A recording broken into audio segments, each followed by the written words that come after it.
Hey, welcome back to Mitsa Creek Farm.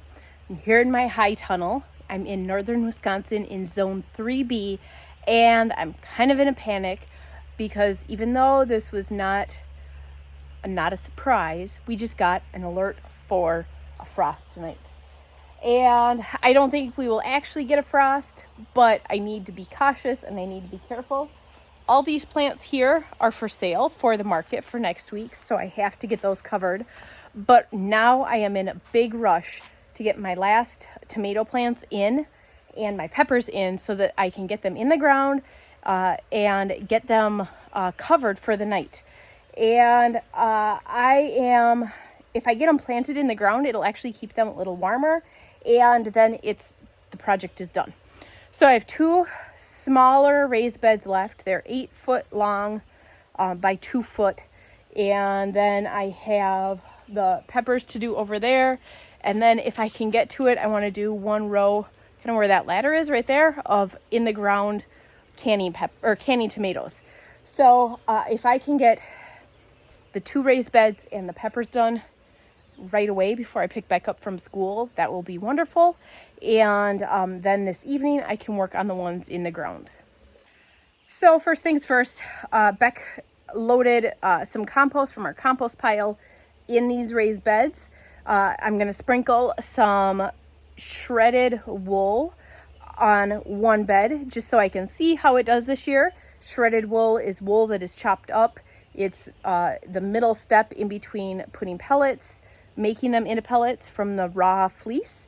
And then the other bed is the pellets, but I'm doing them at a half rate instead of the full rate because I just want to compare and see how things do because the wool pellets are new to us this year and I just want to experiment a little bit.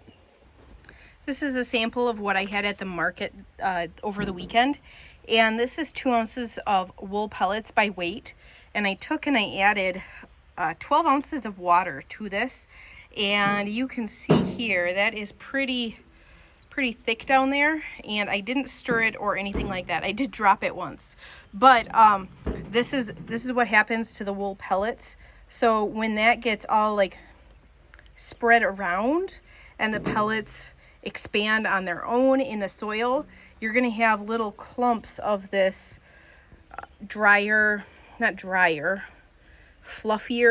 wetter matter, and you can see that there are a lot of air bubbles down underneath. So that is going to be really good for the plants because their roots will go through that really easily, and it'll act as a slow release fertilizer, and they'll get some oxygenation in there as well. So this is going to be really awesome to add this to my garden. So this here is shredded wool, shredded fleece, and this is one step in the process of making wool pellets. And so I am doing a bed here of just putting this down because I want to see how well things grow in just this. Usually we take raw wool and put in the bottom of all of our holes, and so I'm going to try it on this bed with just shredded wool and see how that works. And then over here on this bed, I'm going to do wool pellets. I'm just going to sprinkle them throughout the bed, just like that. There's a little bit of shredded wool in there. On these beds, I'm doing actually a lot less than what I normally would suggest for people to do, just because I want to see the difference in different layering and different amounts. So that bed right there, you can see how great those are looking. I did the normal amount, which is about 1 pound per 30 square feet. So that has about 1 pound of pellets on it. And then this is about a half a pound. And then this is about a half a pound of the raw or the shredded wool.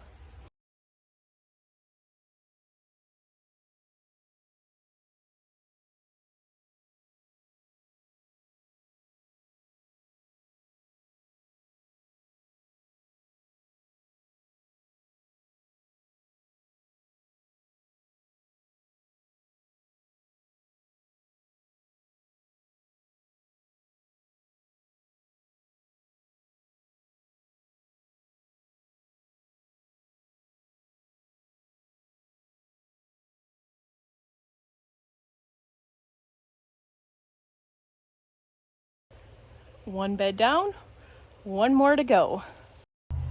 Well, the afternoon got away from me and tons of things ended up needing to be done this evening.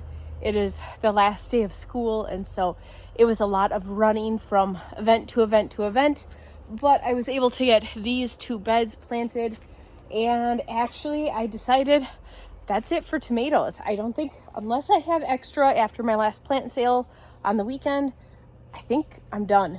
I'm happy with what I have. I have a good variety of canning, slicers, and cherry. I did not get the peppers done, but that'll be my goal for tomorrow. I'm going to get them covered tonight just in case we do get a frost. But the tomatoes are in the ground for 2024, and that feels good.